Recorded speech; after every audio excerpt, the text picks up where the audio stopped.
Well, Joe Biden didn't file his paperwork properly in Illinois, which by state law means he can't be on the ballot.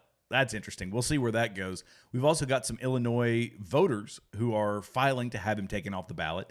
Now we've got GOP lawmakers in Pennsylvania, Arizona, and Georgia who are filing to take him off the ballot. This is lawfare. They're openly admitting this is lawfare. But this is the response. When people decide they want to go after Donald Trump for frivolous reasons, they say, fine, we'll do the same thing. Is this good? Is this bad? That's what we're going to talk about today. It's going to be a good one. I'm Jared, and this is Continue Freedom.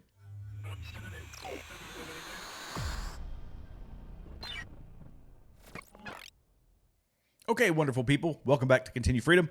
If this is your first time here, welcome. Be sure to like, subscribe, leave comments below. We're on X, Locals, Rumble, and YouTube. Go to continuefreedom.com, sign up for my mailing list. All right, there's my spiel. So let's talk about this first. Joe Biden did not use an Illinois notary for his ballot signature sheets, and according to the Illinois Board of Elections, that's the requirement. And this is going to be so Biden's attorneys, they tried to get the objection dismissed, but the Illinois Board of Elections is following the law and set a date for oral arguments, and that date is January 29th. Do I think that is actually going to, do I think if they're going to take him off the ballot? No, they're not. But I think it's fascinating that we see this happening to Joe Biden. We will see this. I'm certain of it. No. We'll overlook it. It was just a simple error. We'll still allow you on the ballot because you're the president of the United States. But if it were Donald Trump, if the roles were reversed, there is zero doubt in my mind that they'd say, well, it's the law. What are we supposed to do? If we violate the law for you, we got to violate it for everybody else. So we're going to take you off the ballot. I find that interesting, but it's not going to be surprising. However, he did violate the law. And let's be honest, this was his staffers, right? So his staffers, Joe Biden didn't go into the notary's office, hopping in his Corvette, driving down to the notary's office and then hopping over to the post office and drop off his filing for Illinois.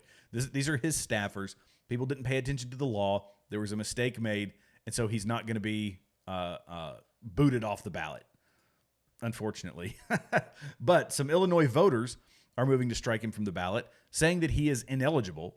And their argument is Biden has given aid and comfort to enemies of the Constitution and the United States by, among other things, one, failing to enforce the laws of the United States, allowing entry of enemy agents illegally into the country, including tens of thousands of military-aged men, and abandoning assets of the United States to the possession of our enemies, talking about the withdrawal from Afghanistan.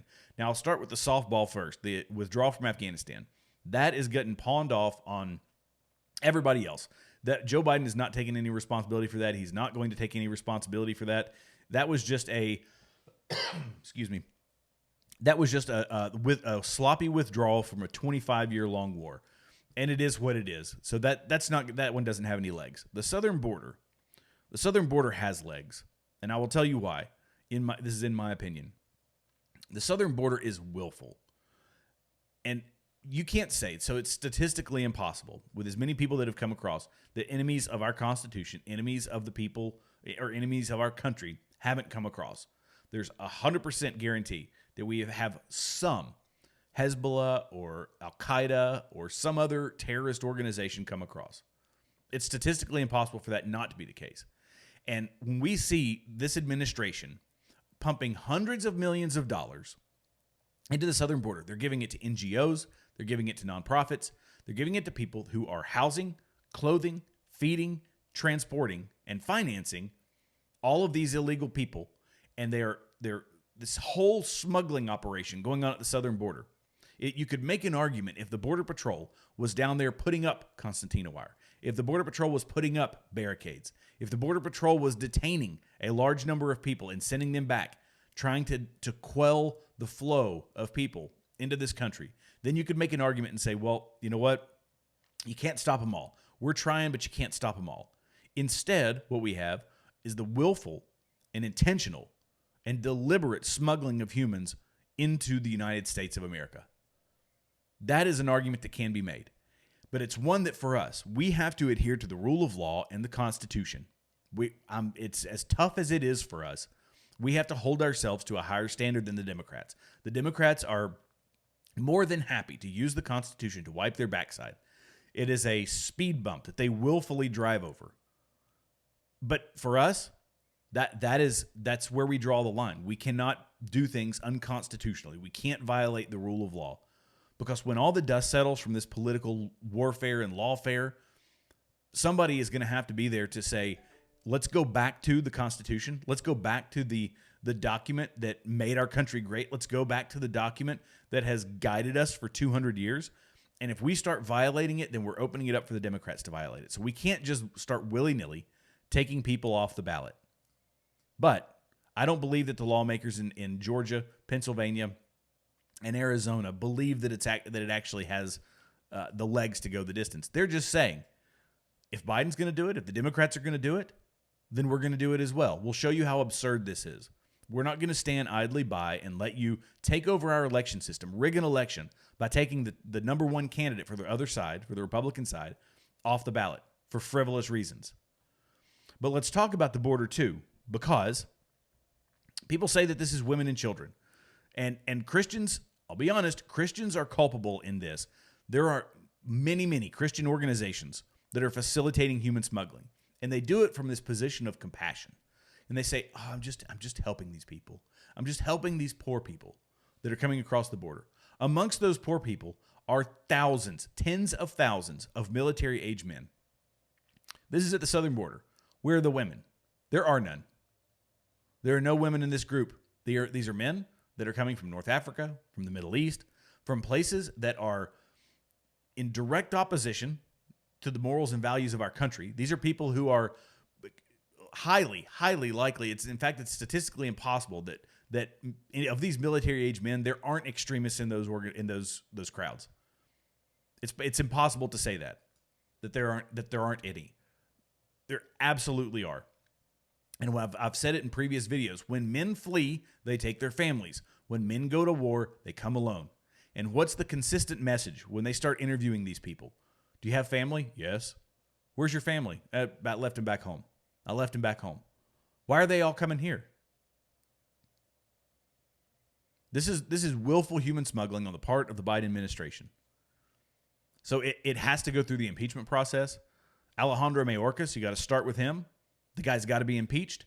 The guy needs to be removed from office. The problem too with our House is they don't have arrest authority. They don't have any of those things. This has to be handed over to a law enforcement agency. If they impeach somebody, they find willful negligence or criminal activity, they have to hand it over to the FBI or to a federal law enforcement agency in order to move forward. The problem is our federal law enforcement agencies are on the side of the Democrats.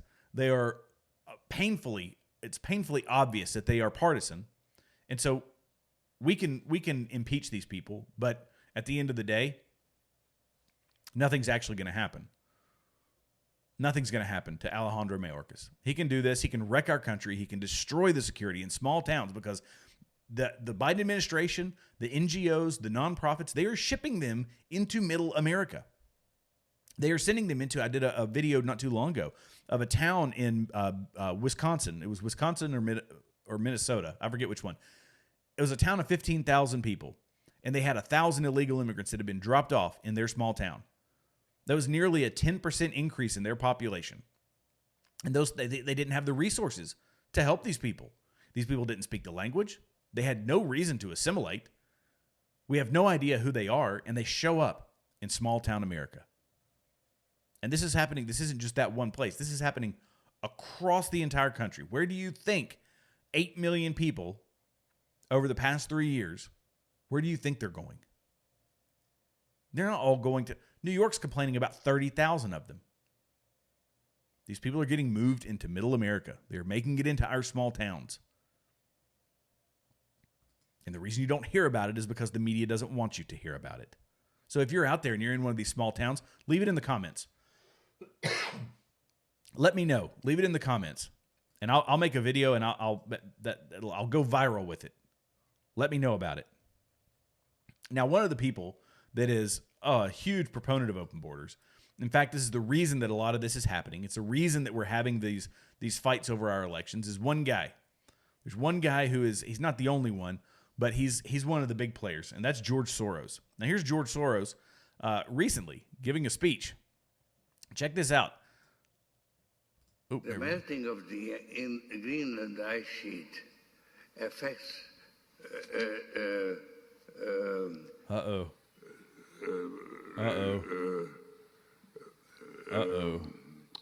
Is his reign coming to an end? Ice sheet. So the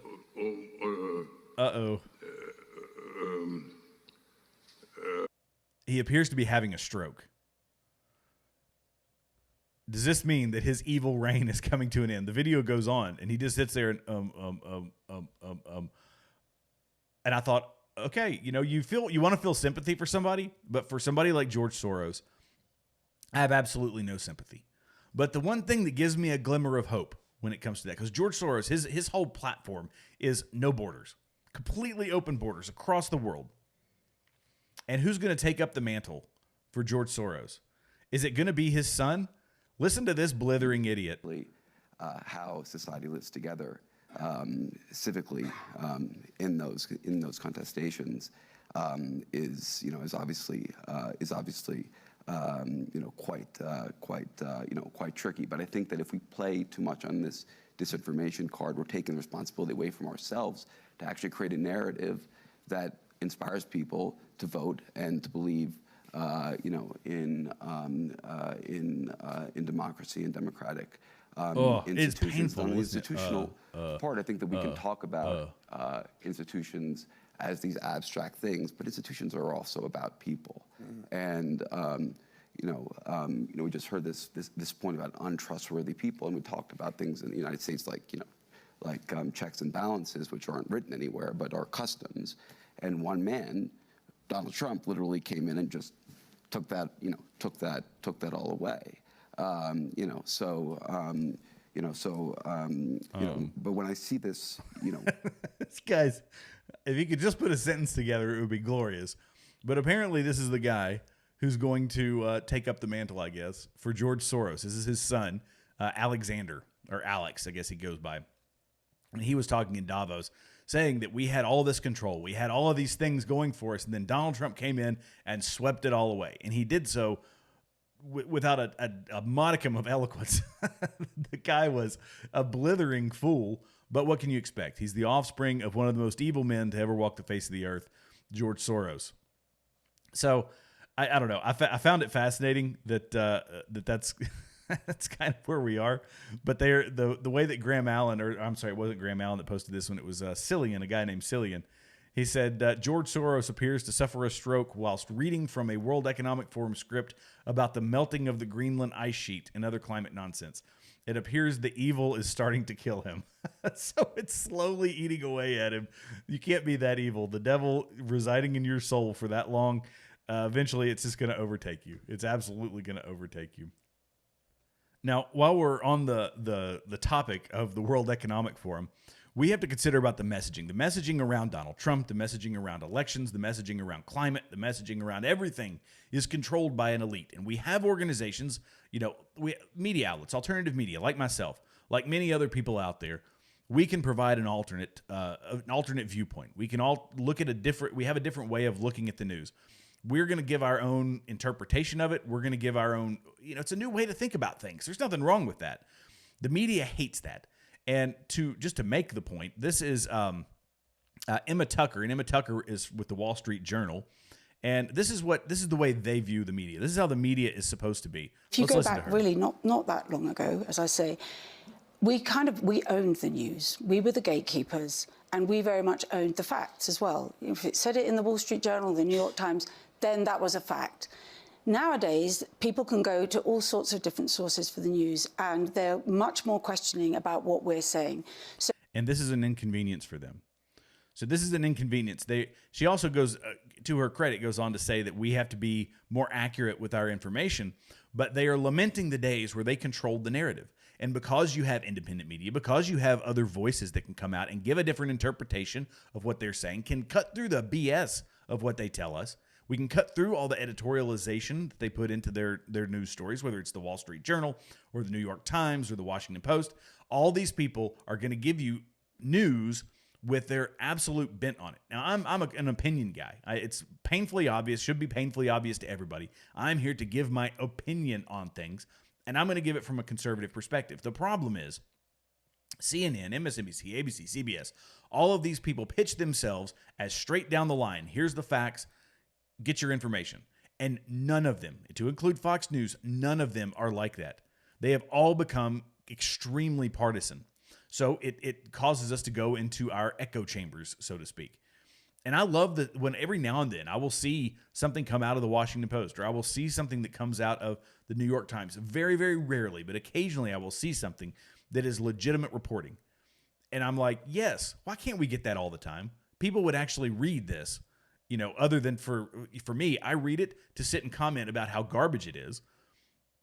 But these organizations used to have a lock on that. We used to trust, the three major news networks. You'd have somebody that would sit down and grill a Republican just as hard as a Democrat, asking the tough questions that the American people want to know. We'd no longer have that. We don't have that anymore. And these people are lamenting it at the World Economic Forum. Oh my gosh, the fact that we've lost control of the media. We used to be the gatekeepers to information. Oh, and no more. We've lost it. Oh, woe is me. Woe is me. The king is dead. The king is dead. Isn't that how it goes? The saying, hooray forever, the king is dead. Oh, wow. Okay. So I've got one more thing that I want to cover. And I know I've made some hard left and right turns here. But when we talk about the people pushing some pretty wicked and evil agendas out there, one that we need to be aware of, this is in Maine. And, when we talk about kids, Joe Biden, by the way, has allocated, I think, how many million was it? It was something like 500 million or some 70 million. I don't have the number on top of me or on top of my mind. But Joe Biden had moved to offer sex changes for illegal immigrants, as if that's something as if that's a thing. I don't think a lot of them are coming here to cut their genitals off. They're coming here to reproduce so that they can, from a population standpoint, overtake our country. But Maine moves to create sanctuary state for child sex changes. This is when we have an administration and we have a party that is facilitating human smuggling. They're trafficking in children, moving them from the border out into the hinterlands. We know with certainty that many of these are going into the sex trade.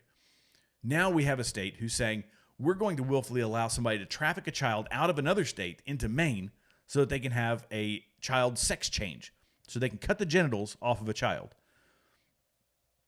Basically what this is saying is, and this is again from the Post Millennial, good kudos to them. I love using them because they do such great work.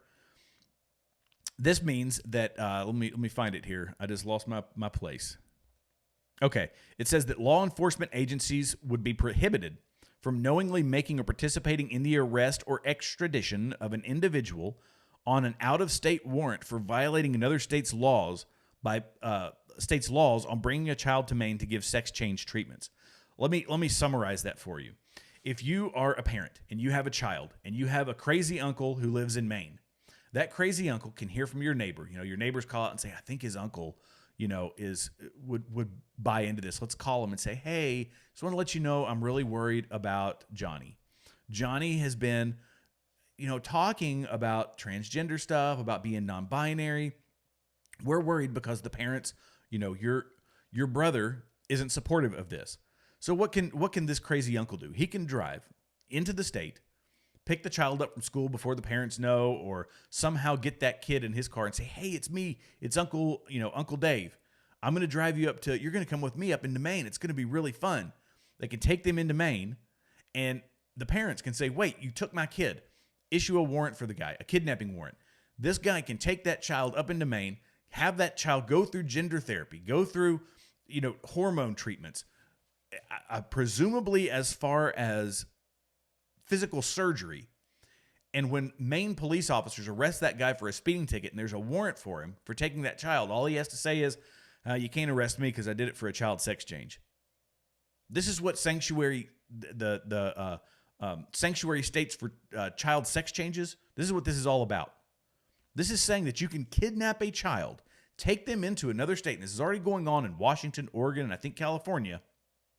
You can kidnap a child from another state, take them into your state, butcher them, and when the parents say, no, no, no, no, no, the state isn't going to do anything about it. This is absolutely insane. This is nuts, and this is evil. This is the willful sterilization of children, first off. This is knowing that we are knowingly giving cancer-causing drugs to children. This is horrific. And yet Maine says, nope, we're not going to prosecute people for doing that. You're safe here in Maine. This is crazy. This is crazy.